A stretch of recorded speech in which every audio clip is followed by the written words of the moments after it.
এই ছবিটা দেখে কিন্তু লোকজন আস্থার সাথে এটা নিবে, প্রোডাক্ট নিয়ে প্রোডাক্টটা যাচ্ছে। নিবে। তারা তো আর জানে না যে আপনি এটা মিথ্যাভাবে ইউজ করছেন। তাহলে তো আপনি আপনার জনগণকে প্রতারিত প্রতারিত করছেন। করছে। আপনি এটা বাদ দিয়ে যদি বিক্রি করতেন, অনেকেই সেটা করে, বিএসএ মার্ক ইউজ করে না, তার চেয়ে আপনি বেশি খারাপ কাজ করছেন।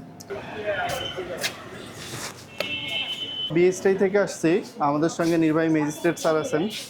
তো আমরা একটু আপনাদের প্রোডাক্টগুলো চেক করব, ঠিক আছে? বিএসটাইয়ের লাইসেন্স সম্পর্কিত যাবতীয় যে ডকুমেন্টগুলো আছে এগুলো আপনি একটু বের করেন, রেডি করেন। এই টোস্ট বিস্কুট বের করেন তো। তারপর চানাচুরও তো বাদ দিতে চানাচুর, টোস্ট বিস্কুট এগুলো একটু বের করেন। আর এগুলো ডেট কই? এগুলো আমাদের রেগুলার শেষ। না, রেগুলার শেষ হলে তো কাস্টমার তো জানে না আপনার এটা রেগুলার কিনা।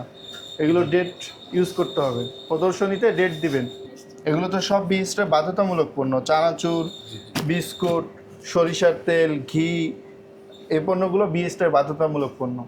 তো এগুলো যখন বিক্রি করবেন, এগুলোর গুণগত বিষয় থেকে বিএসটাই থেকে আপনাকে সনদ দেওয়া হয়। মোড়ক করতেছেন, এই মোড়ক জাতের পরিমাণ ঠিক আছে কি না এটার জন্য সনদ দেওয়া হয়। আপনি অনেকদিন চাকরি করেন, আপনার তো আরও এগুলো ভালো জানার কথা, যে কোন সনদ আছে, কোন সনদ নাই। জিগাতলায় তো ওনাদেরই ব্রাঞ্চে আছেন, তাই না? তো এটার জন্য তো ব্রাঞ্চ ওয়াইজ আলাদা করে সনদ হয় না। সনদ একবার নিলে ওটা সব ব্রাঞ্চের জন্য প্রযোজ্য। আপনি যে ব্রাঞ্চেই থাকেন না কেন, আপনি অবশ্যই জানবেন। হ্যালো, ওয়ালাইকুম আসসালাম। জি, আমি বিএসটাই থেকে বলতেছি। আমরা মোবাইল কোর্টে আসছি, আমাদের সঙ্গে নির্বাহী ম্যাজিস্ট্রেট স্যারও আছেন। তো এখানে আপনাদের যে প্রোডাক্টগুলো, বিস্কুট, চানাচুর, সরিষার তেল, ঘি, এই প্রোডাক্টগুলো বিএসটাইয়ের কী কী সনদ আছে আপনি ওনাকে হোয়াটসঅ্যাপে পাঠাই দেন দ্রুত। এখন আপাতত আপনার বিএসটাইয়ের নবায়নেরও কোনো বৈধ কাগজ নেই, মোড়কের তো নাই, আগে থেকেই নেই। এখন তাহলে নবায়ন যেহেতু নাই, আপনার এইগুলোর গুণগত বিষয় কে আপনি তো কিভাবে বিএসএ আপনি এই এটা ইউজ করতেছেন ছবিটা, তাহলে এখানে যে আসছে, আমি এসেই কিন্তু প্রথমে বলছি ওনাদের বিএসটাই লাইসেন্স আছে। উনি বলছেন না স্যার, আমার কাছে তথ্য আছে যে ওনাদের এখানে গ্যাপ আছে। তাহলে আপনি এই ছবিটা দেখে কিন্তু লোকজন আস্থার সাথে এটা নিবে, প্রোডাক্ট নিয়ে যাচ্ছে। তারা তো আর জানে না যে আপনি এটা মিথ্যাভাবে ইউজ করছেন। তাহলে তো আপনার জনগণকে প্রতারিত করছেন। আপনি এটা বাদ দিয়ে যদি বিক্রি করতেন, অনেকেই সেটা করে, বিএসএ মার্ক ইউজ করে না, তার চেয়ে আপনি বেশি খারাপ কাজ করছেন। কারণ আপনি এখন অবৈধভাবে, আপনি 5 বছর আগে আপনাকে বিএসএ লাইসেন্স দিয়েছে, তখন যে গুণগত মান আপনার ছিল, এখন সেটা আছে কি এটা তো বিএসএ জানে না। তাহলে এই কাজটা তো আপনি স্বীকার করছেন তো, যেটা মানে আপনি অপরাধ করেছেন আইনগতভাবে।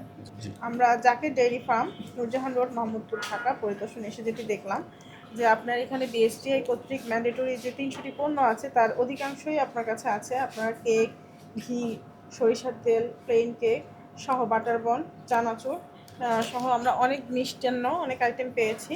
তো আমরা আপনার প্রতিষ্ঠান পরিদর্শনে যেটি দেখলাম যে আপনাদের পণ্যের উপরে বিএসটিআই যেটি লাইসেন্স, এটির বেশিরভাগ পণ্যেরই আপনার 2023 সালে লাইসেন্সের মেয়াদ উত্তীর্ণ হয়ে গিয়েছে এবং কিছু আপনার পণ্যের লাইসেন্স নেই, এবং আপনারা পণ্যের যে মোড়কজাতকরণ যে নিবন্ধন সেটি আপনারা করেননি, এবং পণ্য মোড়কজাতের যে নিয়ম এটাও আপনারা ফলো করেননি। তাছাড়াও আপনাদের যে ওজন মাপার মেশিনটি আছে এটিও বিএসটিআই কর্তৃক লাইসেন্স করা হয়নি। তো সার্বিক বিবেচনায় আমাদের বিজ্ঞ প্রসিকিউটিং অফিসার ওজন ও পরিমাপ মানদণ্ড আইন 2018 এর 24-এর 1 ধারায় এবং 41 ধারায় শাস্তির জন্য আবেদন করেছেন, যার প্রেক্ষিতে আমরা সার্বিক বিবেচনা করে আপনাদেরকে সতর্কীকরণ 20,000 টাকা অর্থদণ্ডে দণ্ডিত করছি, অনাদায়ে 1 মাসের কারাদণ্ড।